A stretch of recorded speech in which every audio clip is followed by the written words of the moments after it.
Hey, Case here. Welcome back to Harry Potter Hogwarts Mystery. It is time to move on to the second part of 4 parts in this limited time Enchanted Kiss Questline. Professor Flitwick is having some kind of play. I, of course, am one of the lead roles, and I chose Merula as my co-star. So now we're going to be doing rehearsals, all that great stuff, and Mr. Flitwick did say he wanted the scenes to be as real as possible, including the romantic part of it.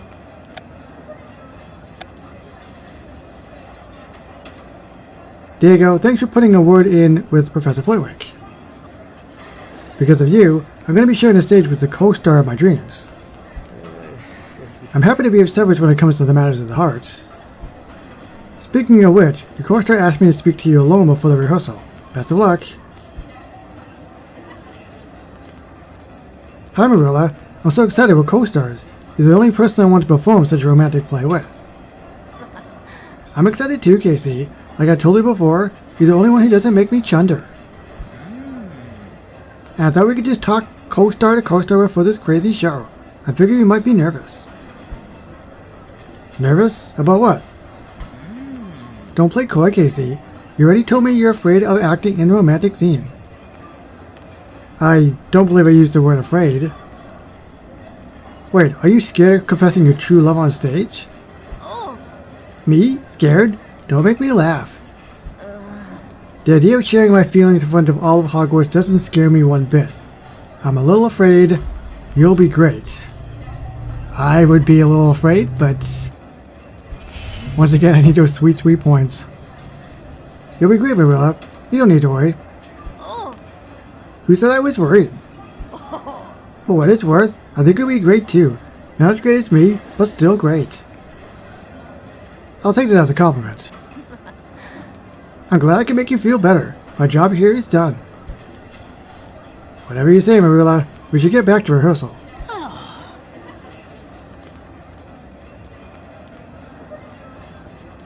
Attention cast and crew, I want to welcome you all to the first rehearsal of Enchanted.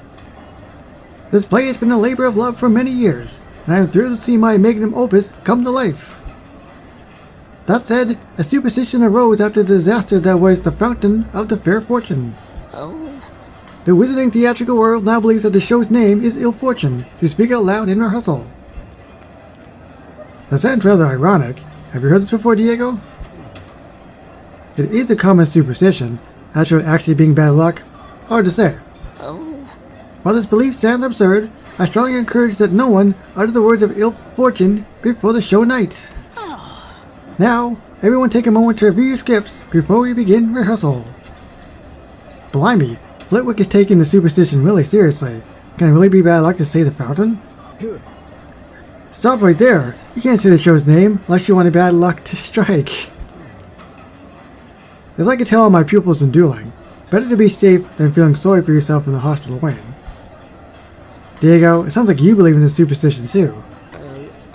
I didn't say that I do, but I didn't say that I don't either.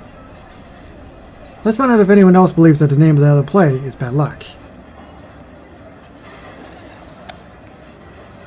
Just don't say the words! It's not that difficult. There are quite a few conflicting opinions when it comes to the words of ill fortune. What do you think, Casey? Do you believe in a superstition? I believe in it. Superstitions aren't real. I don't believe in it at all. So I'm going to call them out. Superstitions aren't real. What happened to the last show at the Hogwarts was a fluke. Still, if something happened to this play, Flitwick would be crushed. Best to avoid saying the words of ill fortune and not taking any chances. That reminds me, you have another rehearsal to prepare for. An extra special one with your co-star. Really? We're rehearsing a true love declaration scene already? Not that co-star, a brand new one. Meet Barnaby at the Care of Magical Creatures and I'll introduce you to your newest scene partner, a Gnarl. A Gnarl? I'm trying to remember what that kind of creature looks like. What does a Gnarl look like? Is that it? Hello, Casey. I'd like to introduce you to my favorite Gnarl. Gnarl. Hello. Barnaby? Why did you name your Gnarl Gnarl? Because he's the gnarliest. I thought that would be obvious. Hello. Well, it's a pleasure to meet you, Gnarl. I hear we're going to be co-stars. Professor Flitwick asked me to teach Gnarl some basic stage directions. I guess there's a scene where the spring nymph dances with a magical creature. And Professor Flitwick chose a Gnarl? Aren't Gnarls a bit difficult? That's what I said, but Professor Flitwick insisted that the spring nymph could tame any magical creature. I'm getting the impression that Flitwick has ambitious goals for this play.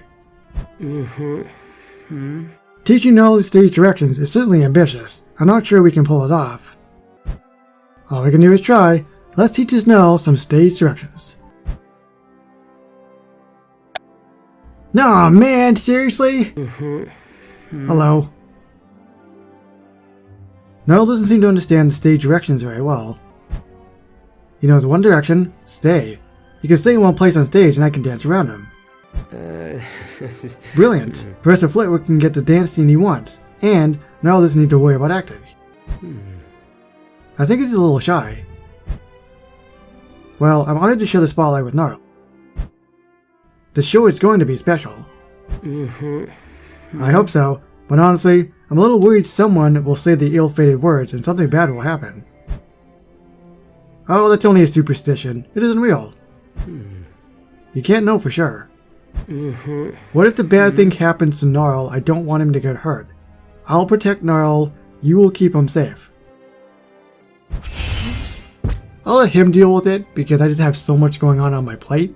This is another thing I have to try to keep track of. I know Gnarl won't get hurt because you will keep him safe. You're the strongest person at Hogwarts. You're right. I will keep Gnarl safe. Thanks, Casey. Casey, just the wizard I wanted to see. What's going on, Diego? Flitwick made changes to the script that he wants to review with you. You'll find him in the Dueling Club. Then I better meet Professor Flitwick straight away. Oh good, I don't have to wait. Professor Flitwick, I heard there were some changes to the play you wish to discuss with me. That's correct, Mr. Casey. I've been struck with a divine inspiration on how to amp up the stakes of Equinox Enchanted. The spring nymph will face off with their rival, the winter sprite, in a climatic duel. But, Professor, don't the spring nymphs and the winter sprites fall in love? Of course, of course. However, in the most memorable romances, the couple often starts off on the wrong foot. A duel is definitely the wrong foot to start off on. Well, I like it. We'll see the main characters go from fighting to falling in love. The audience will be on the edge of their seats. As a master duelist, I don't know why this didn't occur to me before. I suppose you asked me to meet you here so you could see my dueling skills. You've shown promised dueling skills since your first year, Mr. Casey. But I wanted to ensure that a duel will be safe to perform on stage, so I've called you and Diego here to practice. Oh, you're killing me with that voice, Professor. I'm happy to practice dueling with Diego. I wanted to battle Professor Flitwick. Oh, that would have been epic. Hey, I actually have enough. I actually have enough. Unless I just kind of balance it with what I have.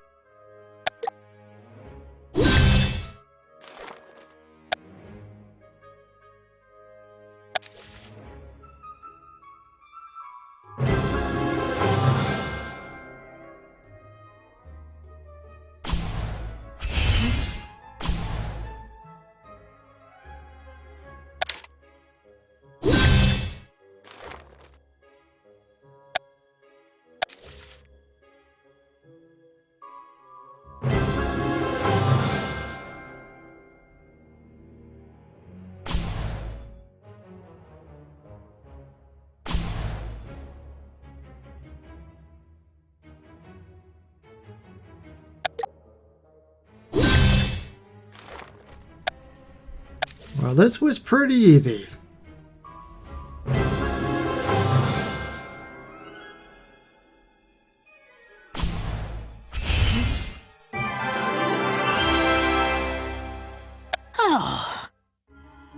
Excellent! Quite excellent! With that level of precision and control, a duel will be quite safe to perform on stage. And thrilling to watch. People will talk about this show for ages. Professor Flitwick, I thought you were concerned about the superstition around the ill-fated words. I don't believe in superstitions myself, but still. Won't a duel increase the chances that something could go awry and shut the show down? Oh. Well, I appreciate your concern, Mr. KC. As long as the ill-fated words remain unspoken, all will be well, unless you feel unsafe performing the duel. I feel safe. A duel is dangerous. Safe. Points. Need. Progress. Main story. Stuck. I feel safe performing a duel, especially with a master duelist directing the show. And with Diego Kaplan, the best duelist at Hogwarts, assistant directing. With you two in the wings, nothing can go wrong. Splendid! Splendid! This duel will really raise the stakes of my magnum opus. I am sure we'll all break a leg on show night. I'd rather not break any bones, Professor. Breaking a leg is merely a Muggle expression of good luck. To Muggles, it is bad luck to say, good luck. Blimey, there's sure a lot of superstitions in the theater. Actors are a gullible lot. Now, I believe Mr. Egwu needs to see you for the costume fitting. Andre's making the costumes? I can't wait to see what he's designed for me to wear. Is that true? You're not allowed to say good luck? That's what they say, break a leg? I did not know that.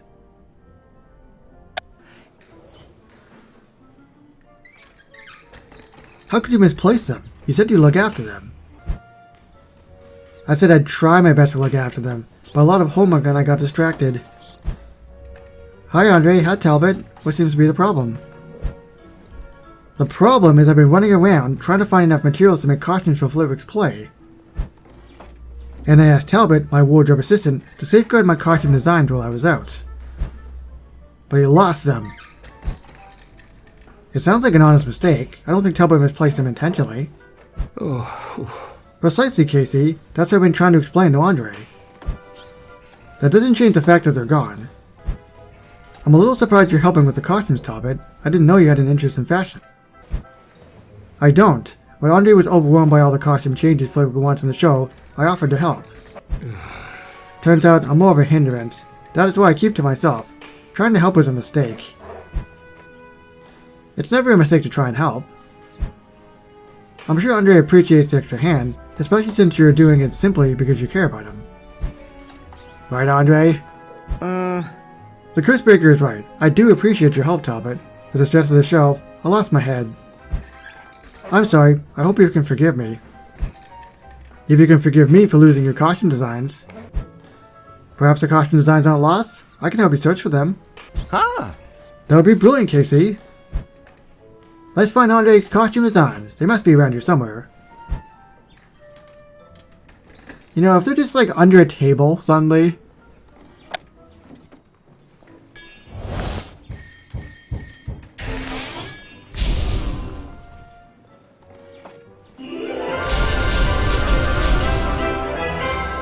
So, did they find it? Or not?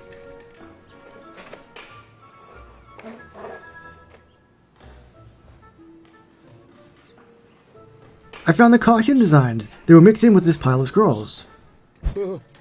That's my homework. I was working on an essay for Professor Binge when Andre asked me to hold his designs. You must have placed them under your essay without realizing. Sorry about that, Andre. No harm done. Thanks to KC, Andre Egwu, Style Wizard, cannot be stopped. Although, I wouldn't mind a little break. Is Flitwick's magnum opus becoming a magnum pain? It certainly hasn't been easy. He has a lot of ideas for costumes, and a lot of costumes in general. But it is an honor to contribute to the first play of Hogwarts in generations. And it's an honor for me to wear the wardrobe created by Andre Egwu, costume designer. I like the sound of that.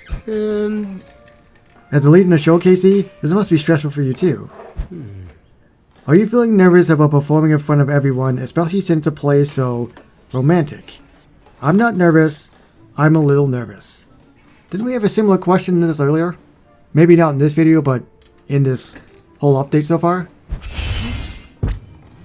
I'm a little nervous. I've never acted before, and expressing romantic feelings to someone isn't easy.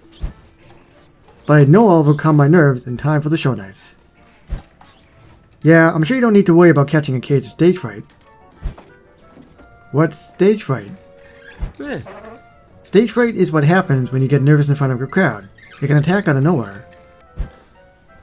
Your mind goes completely blank and you just stand there, frozen. And stage fright can really come out of nowhere? It could happen to me when I least expect it? As long as you remain calm, you'll be fine. I'm suddenly not feeling calm at all. Oh! Don't worry, Cursebreaker. You face worse than a live audience. You can do this. And if you're that worried about a sudden attack of stage fright, you can always brew a calming draught. That's a brilliant idea. I'll ask Penny to help me brew a calming draught for show nights. That way, I won't let me or my co-star down. Alright, well, this is the halfway point so far of the Enchanted Kiss side quests. So far, I still have to get my costume, but at least I know I am in the lead role as well as Merula. For part 3 though, it says here that with opening night looming, the pressure of stardom builds. Can you stop a sudden cage of stage fright ruining your debut, and a chance to express the inner workings of your heart with your co-star? I'm going to assume probably yes, but we'll see how that goes. Move forward in Harry Potter Hogwarts Mystery. So thank you very so much for watching, and I'll see you on the next one. Bye everybody.